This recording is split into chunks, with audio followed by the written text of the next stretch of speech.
الحمدللہ رب العالمین والصلاة والسلام علی محمد الامین فاعوذ باللہ من الشیطان الرجیم بسم اللہ الرحمن الرحیم۔ خواتین و حضرات، ہم سورہ نور کی آیت 14 سے درس کی ابتدا کر رہے ہیں۔ اس سے پیچھے جس واقعے کا ذکر ہوا اس پر مسلمانوں کو توجہ دلائی گئی ہے کہ ان کا رویہ اس میں کیا ہونا چاہیے تھا۔ چنانچہ یہ فرمایا تھا کہ جب کسی پاک دامن آدمی کے بارے میں کوئی غلط بات پھیلائی جائے، جس شخص کی سیرت کردار پر اس سے پہلے کوئی داغ نہیں ہے اس پر داغ لگانے کی کوشش کی جائے، کوئی جھوٹ لوگوں تک پہنچایا جائے، تو پہلا رد عمل کیا ہونا چاہیے۔ اس میں یہ ارشاد فرمایا کہ نیک گمان یہ مسلمان ہونے کا تقاضا ہے۔ اللہ تعالیٰ ہر شخص کے بارے میں ہمیں اس کا پابند کرتا ہے کہ ہم اچھا گمان رکھیں۔ ایک شخص مسلمان ہے یا اس کی عام شہرت ہمیشہ اچھی رہی ہے، اس کے بارے میں کوئی افواہ پھیلائی جائے، کوئی بات کی جائے، سچی جھوٹی کچھ بھی ہو سکتی ہے، تو ہر مسلمان کا پہلا رد عمل یہی ہونا چاہیے کہ ھذا افک مبین۔ یہ حقیقت ہے کہ یہ تعلیم انتہائی غیر معمولی ہے، اس میں بڑی حکمتیں ہیں۔ یہ تعلیم اختیار کر لی جائے تو پروپیگنڈے کا زہر جس طریقے سے بڑی بڑی فتنہ انگیزیوں کا باعث بنا ہے، مسلمانوں کا معاشرہ اس سے محفوظ رہ سکتا ہے۔ ہم انسانوں میں چونکہ کمزوریاں ہیں تو اس وجہ سے ایسی باتیں ہم سنتے، آگے پھیلاتے، ان کی تحقیق کیے بغیر اس طرح ان کا ذکر کرتے ہیں جیسے یہ تو مسلمات ہیں۔ یہ چیزیں سیاست میں بھی زہر گھول دیتی ہیں، علمی معاملات کو بھی خراب کرنے کا باعث بنتی ہیں، بڑے بڑے صالحین کے لیے کام کرنے میں مشکلات پیدا کرتی ہیں۔ اللہ تعالیٰ نے اس میں بالکل مختلف رویے کی تعلیم دی ہے۔ تمہارا عمومی رویہ خیر کا ہونا چاہیے، تمہیں اپنے بھائیوں کے بارے میں نیک گمان رکھنے چاہیے۔ جب تک کوئی چیز پایۂ ثبوت کو نہ پہنچ جائے اس وقت تک اس کو زبان پر نہیں آنا چاہیے، اس کی بنیاد پر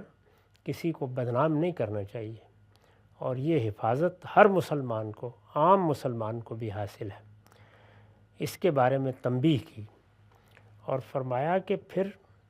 یہ معاملہ یعنی کسی پر بدکاری کی تہمت یہ تو ایسا سنگین تھا کہ ارشاد ہوا لولا جاؤ علیہ باربعۃ شہداء، یہ الزام لگانے والے اپنے الزام کے ثبوت میں 4 گواہ کیوں نہ لائے۔ یعنی تھوڑی دیر کے لیے مان لیا جائے کہ ان لوگوں کو کوئی صحیح بات معلوم ہو گئی تھی، تو پھر انہیں چاہیے تھا کہ جو قاعدہ اللہ تعالیٰ نے اس معاملے میں مقرر کیا ہے یہ اس کی پابندی کرتے۔ یہ قاعدہ سورہ نساء میں پیچھے بیان ہو چکا ہے۔ میں نے لکھا ہے یہ اس لیے فرمایا کہ سورہ نساء کی آیت 15 میں زنا کی عادی عورتوں تک کے بارے میں یہ ہدایت کی گئی ہے، یعنی عادی عورتیں جو پیشہ کرتی تھیں ان کے بارے میں بھی اللہ تعالیٰ کو اصرار ہے کہ 4 گواہ پیش کیے جائیں کہ یہ فی الواقع قحبہ عورتیں ہیں، اس کے بعد کارروائی کی ابتدا کی جا سکتی ہے۔ تو یہاں یہ بات کہنے سے مقصود یہ ہے کہ وہ تو قحبہ عورتیں ہیں، زنا کی عادی عورتیں ہیں، ان تک کے بارے میں جب یہ شرط تھی تو ان لوگوں نے ایک پاک دامن بیوی کے بارے میں بات پھیلا دی، منہوں پر آ گئی،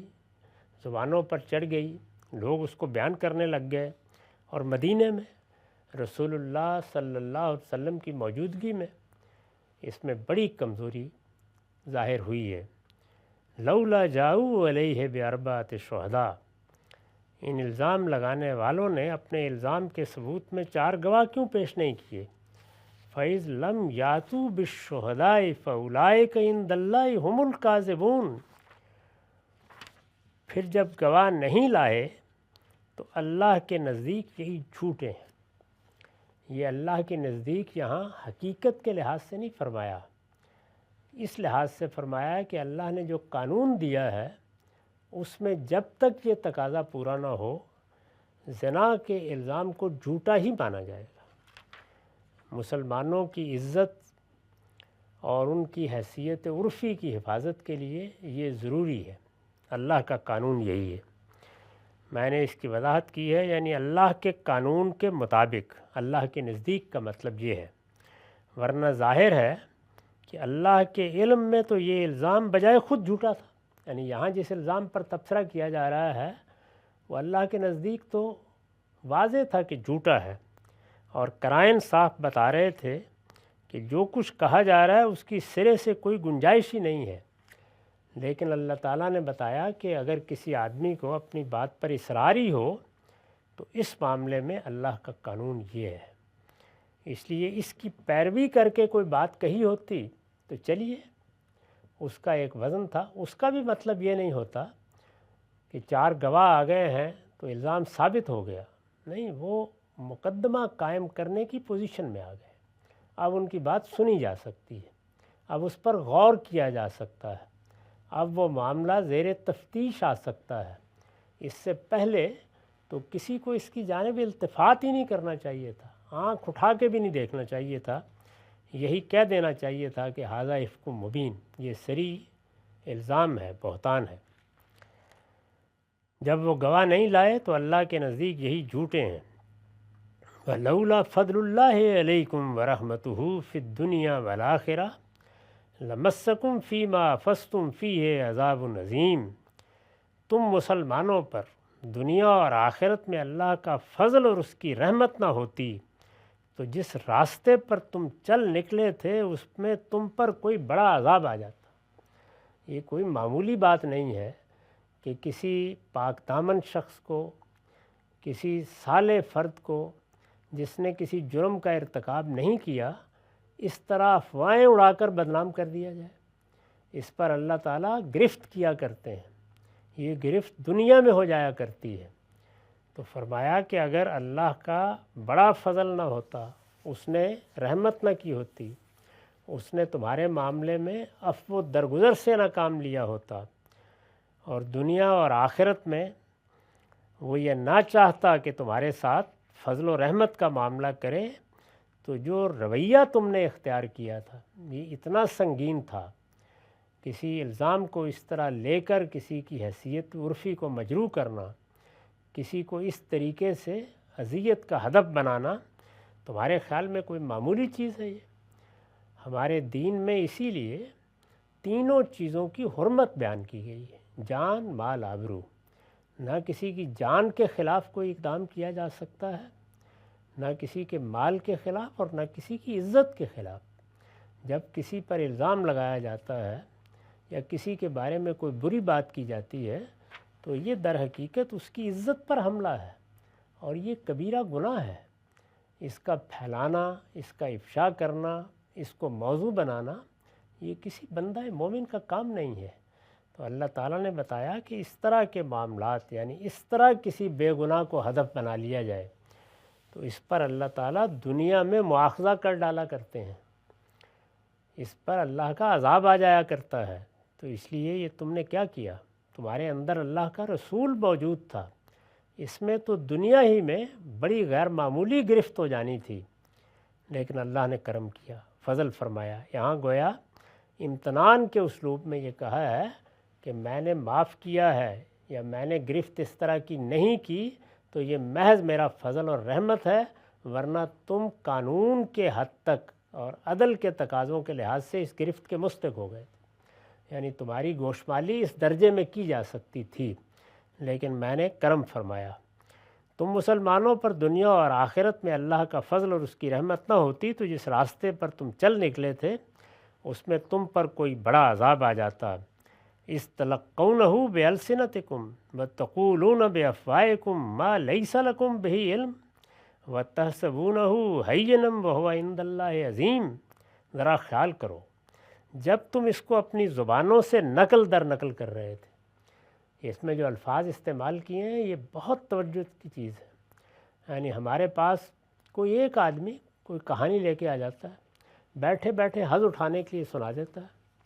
اور عام طور پر اس کا ہدف وہ شخصیات بنتی ہیں جو کوئی پبلک خدمت انجام دے رہی ہوتی ہیں، اہل سیاست ہوں، اہل علم ہوں، سوسائٹی کے رہنما ہوں، ایسے ہی کہانیاں شروع ہوتی ہیں۔ اور دیکھیں قرآن نے اس کی کیسی تصویر کھینچی ہے، ذرا خیال کرو جب تم اس کو اپنی زبانوں سے نقل در نقل کر رہے تھے، یعنی ایک آدمی نے بیان کیا، کوئی تحقیق نہیں کی، کوئی آخری درجے کا اطمینان نہیں ہے، وہ بات سنی ہے، کسی سے آپ کو نفرت ہے، کسی کو آپ اچھا نہیں سمجھتے، لیکن اچھا آپ کا سمجھنا یہ تو کافی نہیں ہے، اس کے لیے تم نے ایک جگہ سے بات دوسری جگہ پہنچائی اور اس کے بعد وہ زبانوں پر جاری ہو گئی، نقل در نقل آگے منتقل ہونا شروع ہو گئی، نقد و درایت کے بغیر، یعنی اس کی تحلیل کیے بغیر، اس کی تنقید کیے بغیر، اس کو سمجھے بغیر، اس کے نتائج دیکھے بغیر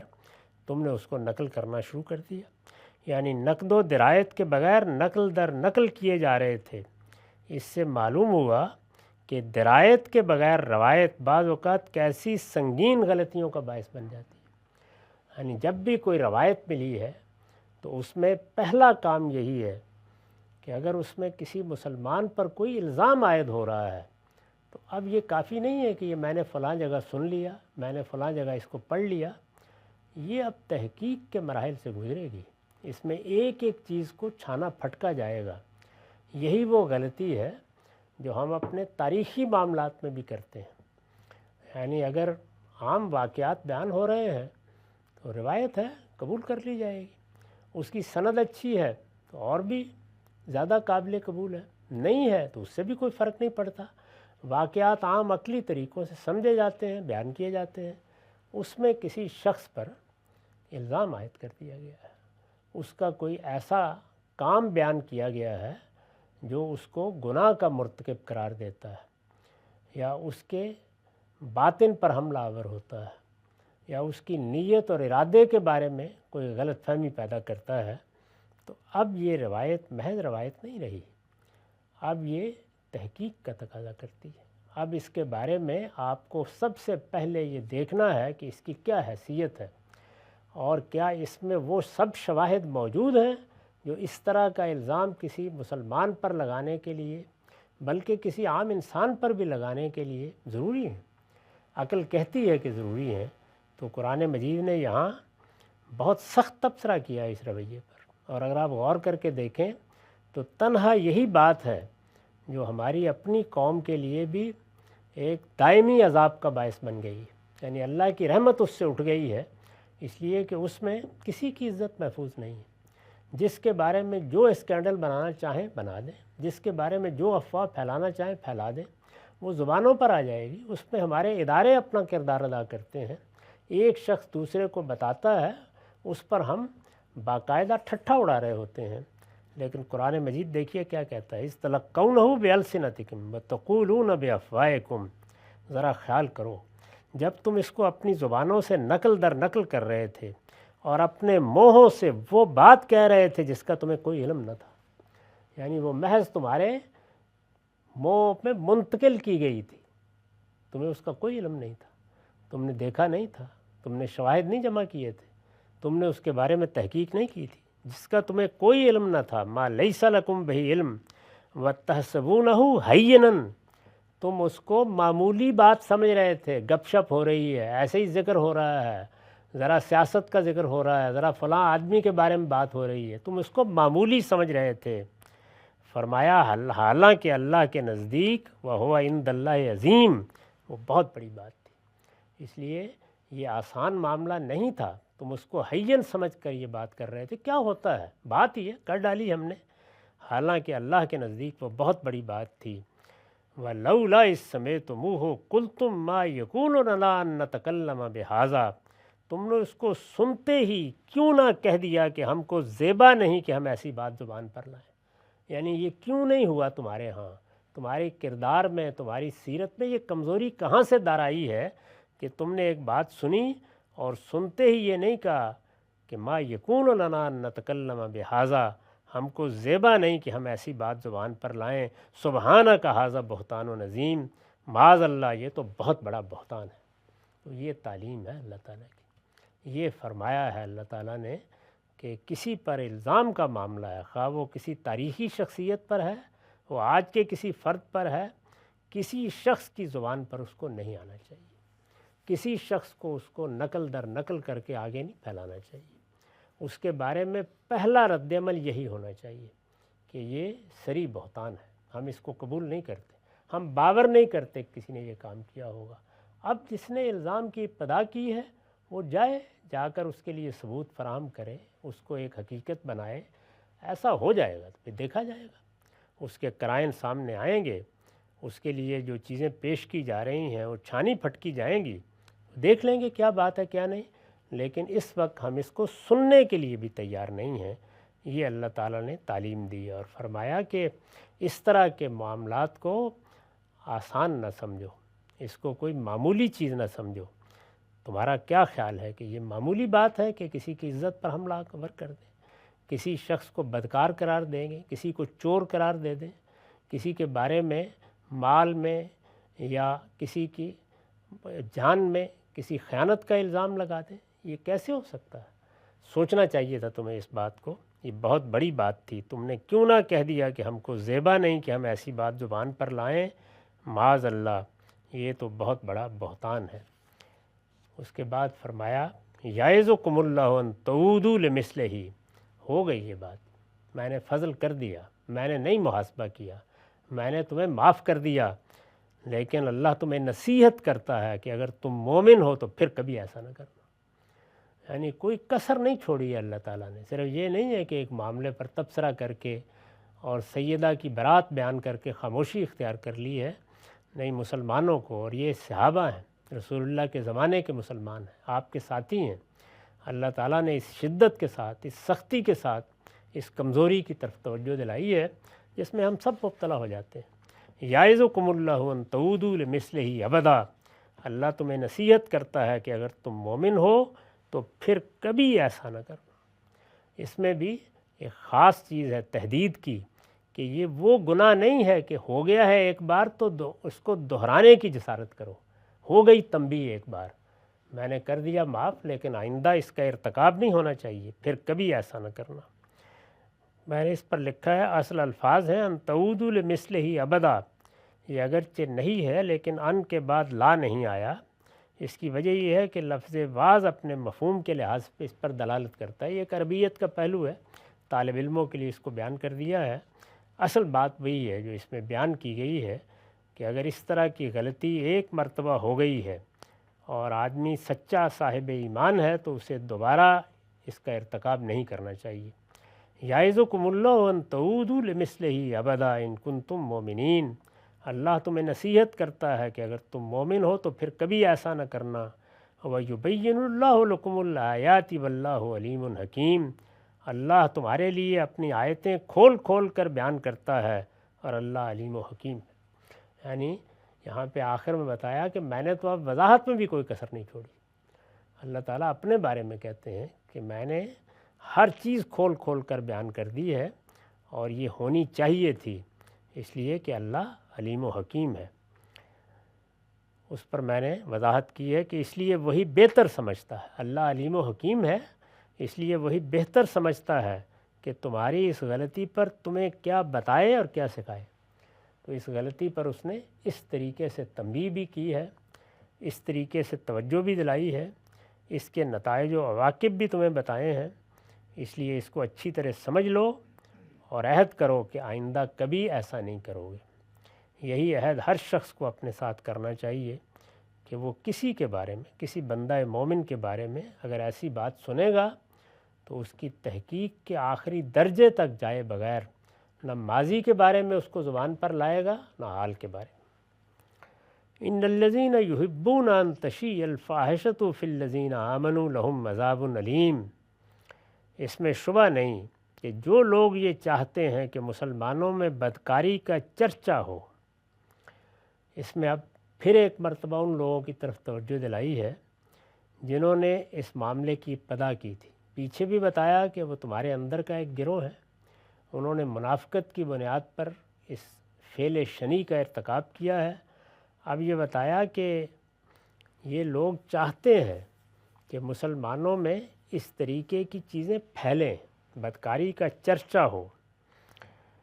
اس پر میں نے لکھا ہے یعنی عورتیں اور مرد سب وہی کچھ کریں جس کی یہ تہمتیں گھڑ رہے ہیں، تاکہ جو اخلاقی برتری اس وقت مسلمانوں کو حاصل ہے وہ جلد سے جلد ختم ہو جائے۔ یہ مقصد تھا ان کا، چاہتے تھے کہ کسی سے ایسی غلطی ہو، اس کا انتظار کر رہے تھے، تو ایک موقع مل گیا ان کو افسانہ تراشنے کا، تو انہوں نے تراشا۔ اس میں شبہ نہیں کہ جو لوگ یہ چاہتے ہیں کہ مسلمانوں میں بدکاری کا چرچا ہو، ارشاد فرمایا کہ ان کے لیے لہم عذاب علیم فی الدنیا والآخرہ، ان کے لیے دنیا میں بھی دردناک سزا ہے اور آخرت میں بھی۔ یعنی یہ معمولی چیز نہیں ہے۔ کسی گروہ کے بارے میں جو دین کی خدمت کر رہا ہے، مسلمانوں کی کوئی اور خدمت انجام دے رہا ہے، معاشرے میں کوئی کام اپنے ذمے لے کر اٹھ کھڑا ہوا ہے، اگر اس کے بارے میں یہ خواہش دل میں پیدا ہو کہ ان لوگوں کے مابین ایسی چیزیں ہونی چاہیے جن کو ہم اسکینڈل بنا سکیں، تو فرمایا کہ یہ خواہش کرنا کسی کو نقصان پہنچانے کے لیے، اور مسلمانوں کی جماعت کو اور پیغمبر کی موجودگی میں یہ جانتے ہو کہ اس کا نتیجہ کیا ہے، اس طرح کے دنیا کے لیے لوگوں کے لیے دنیا میں بھی دردناک سزا ہے اور آخرت میں بھی۔ اس پر میں نے وضاحت کی ہے، دنیا میں اس لیے کہ وہ اس جرم کا ارتکاب اللہ اور رسول کی براہ راست حکومت میں کر رہے تھے۔ یعنی یہ جرم امریکہ، برطانیہ، پاکستان یا سعودی عرب میں عام انسانوں کے زیر حکومت نہیں ہوا، یہ اللہ اور اس کے رسول کی حکومت میں ہوا۔ دنیا میں اس لیے کہ وہ اس جرم کا ارتکاب اللہ اور رسول کی براہ راست حکومت میں کر رہے تھے، اور قرآن کی روح سے یہ ہرابہ ہے۔ یعنی اللہ تعالیٰ نے سورہ مائدہ میں یہ بتایا ہے کہ ایک تو فساد کی وہ صورتیں ہیں جن کو سب لوگ پہچانتے ہیں، کسی کے ہاں ڈاکہ ڈال دیا، کسی کی آبرو پر بندوق ہاتھ میں پکڑ کر حملہ آور ہو گئے، کسی کا مال اٹھا لے گئے، وہ چیزیں تو ہر شخص پر واضح ہیں۔ لیکن اللہ اور رسول کی براہ راست حکومت قائم ہو، اللہ کا رسول زمین پر موجود ہو، تو عام جرائم بھی جس میں اس طریقے سے ان کی نافرمانی کی جائے، اس طرح کی افواہ اڑانا بھی ہرابہ بن جاتا ہے، یعنی فساد فی الارض کا جرم بن جاتا ہے، جس کی سزائیں وہاں بیان ہوئی ہیں۔ چنانچہ قرآن نے اسی کو پھر اٹھایا ہے سورہ احزاب میں، اور یہ بتایا ہے کہ اس طرح کے منافقین اگر باز نہ آئے تو ان کو محارب قرار دے کر ان پر وہی سزائیں نافذ کر دی جائیں گی جو مائدہ میں ڈاکوؤں کے لیے اور اس طرح کے ریپ کرنے والوں کے لیے بیان ہوئی ہیں۔ دنیا میں اس لیے کہ وہ اس جرم کا ارتکاب اللہ اور رسول کی براہ راست حکومت میں کر رہے تھے، اور قرآن کی روح سے یہ ہرابہ ہے، یعنی وہی معاملہ جو عام حکومتوں میں ایک جرم ہوگا جس کی سزا دی جا سکتی ہے، اللہ اور رسول کی حکومت میں وہ سنگین جرم بن جائے گا۔ اسی طریقے سے بنی اسرائیل کی شریعت ہے، ان کو اللہ نے منتخب کر لیا، وہ اللہ کی منتخب قوم کی حیثیت سے دنیا بھر کی ہدایت کے لیے قومی حیثیت سے مبعوث کر دیے گئے۔ چنانچہ آپ تورات کو پڑھیے تو اس میں بتا دیا گیا ہے کہ ان کے لیے اب عام قانون نہیں ہے۔ یہی معاملہ آگے ہم دیکھیں گے سورہ احزاب میں ازواج مطہرات کے لیے زیر بحث آ گیا ہے۔ انہیں بتایا گیا ہے کہ تمہاری حیثیت عام عورتوں کی نہیں ہے، تم پیغمبر کا ساتھ دینے کے لیے آ گئی ہو، رخصت ہونا ہے تو بتاؤ رخصت کر دیتے ہیں، لیکن ساتھ رہنا ہے تو یہ سن لو کہ عام قانون تمہارے لیے نہیں ہوگا۔ اگر نیکی اور خیر اختیار کرو گی اور ان حالات میں صبر سے کام لوگی تو اجر بھی دوہرا ملے گا، لیکن اگر کسی جرم کا ارتکاب ہوا تو سزا بھی دوہری ملے گی۔ تو اس طرح یہ بتا دیا گیا ہے کہ وہ لوگ جن کے مراتب بڑے ہوتے ہیں، جن کی حیثیت مختلف ہوتی ہے، ان کے لیے اور زیادہ سخت گرفت ہو جاتی ہے۔ قرآن کی روح سے یہ ہرابہ ہے جس کی سزائیں اللہ تعالیٰ نے سورہ مائدہ کی آیات 33-34 میں بیان کر دی ہیں۔ وہاں بیان ہو گیا ہے کہ ہرابہ کے مجرموں کے لیے عام سزائیں نہیں ہیں، ان کو عبرتناک طریقے سے سولی دے دی جائے گی، ان کو عبرتناک طریقے سے قتل کر دیا جائے گا، ان کے ہاتھ پاؤں مخالف سمتوں میں کاٹ دیے جائیں گے، ان کو اس علاقے سے مسلمانوں کی جماعت سے الگ کر کے جلاوطن کر دیا جائے گا۔ وہاں 4 سزائیں بیان ہوئی ہیں اور یہ بتایا ہے کہ لوگ باز نہ آئے تو ان پر ان سزاؤں کا نفاذ ہوگا۔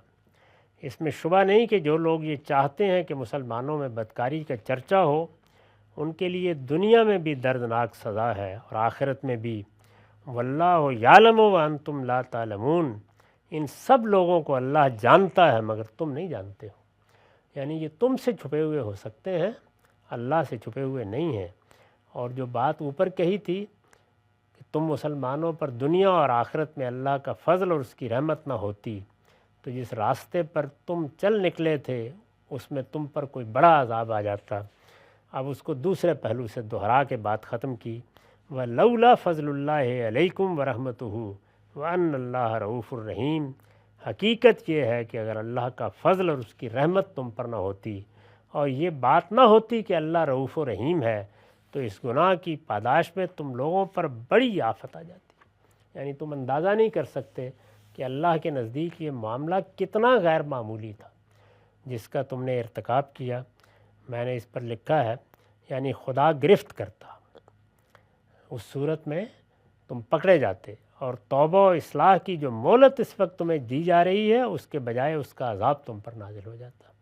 تو اس سلسلے کو ختم کرتے وقت ایک مرتبہ پھر بتایا ہے کہ جرم کتنا بڑا تھا، صحیح رویہ کیا ہونا چاہیے تھا۔ یہ محض اللہ کا فضل اور اس کی رحمت ہے کہ بچ گئے ہو، ورنہ تم پر گرفت کی جاتی اور بڑی آفت آ جاتی۔ یا ایھا الذین آمنوا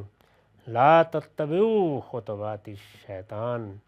ایمان والو شیطان کے نقش قدم پر نہ چلو۔ یہ اب آخر میں گویا سختی سے تنبیہ کی ہے اور یہ بتایا ہے کہ یہ کوئی رحمان کا راستہ نہیں تھا، یہ صراط مستقیم نہیں تھی، یہ اہل ایمان کے شائن شان کام نہیں تھا، یہ شیطان کا راستہ تھا۔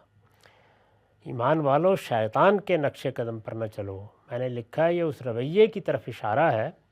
جو ایک صریح بہتان کی نقل و روایت کے معاملے میں ان لوگوں نے اختیار کیا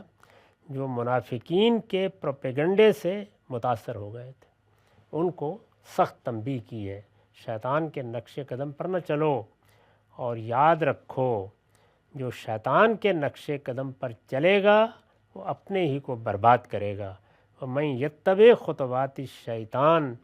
فَإِنَّهُ يَأْمُرُ بِالْفَحْشَاءِ وَالْمُنکَرِ، اس لیے کہ وہ تو بے حیائی اور برائی کا راستہ سجاتا ہے۔ شیطان کا راستہ بے حیائی اور برائی کا راستہ ہے، وہ اسی راستے کی طرف بلاتا ہے۔ اگر تم نے شیطان کے نقش قدم کی پیروی کا فیصلہ کیا ہے تو اندازہ کر لو پھر نتیجہ کیا نکل سکتا ہے۔ وہ تو بے حیائی اور برائی کا راستہ سجاتا ہے۔ وَلَوْلَا فَضْلُ اللَّهِ عَلَيْكُمْ وَرَحْمَتُهُ مَا زَكَىٰ مِنْكُمْ مِنْ أَحَدٍ أَبَدًا وَلَٰكِنَّ اللَّهَ يُزَكِّي مَن يَشَاءُ وَاللَّهُ سَمِيعٌ عَلِيمٌ۔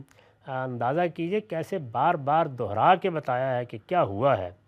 تم دوسروں پر الزام لگاتے اور اپنے آپ کو بہت پاکیزہ سمجھتے ہو، حقیقت یہ ہے کہ اگر اللہ کا فضل اور اس کی رحمت تم پر نہ ہوتی تو تم میں سے کوئی کبھی پاک نہ ہو سکتا، یعنی میں تمہیں غلاظت میں گرا دیتا،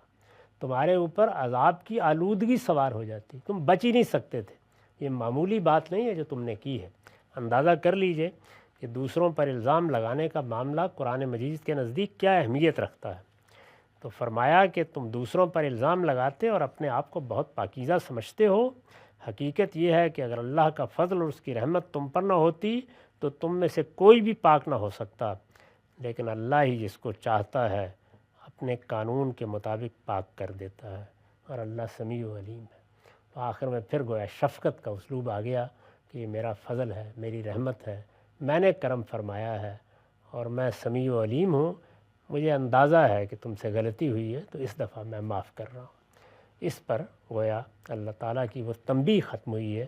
اس کے بعد پھر آگے ایک اور مسئلے کو لیا ہے جو اس کے نتیجے میں پیدا ہوا تھا، اس کی ہم آئندہ نشست میں وضاحت کریں گے۔ اقول قولی ھذا واستغفر اللہ لی ولکم ولسائر المسلمین۔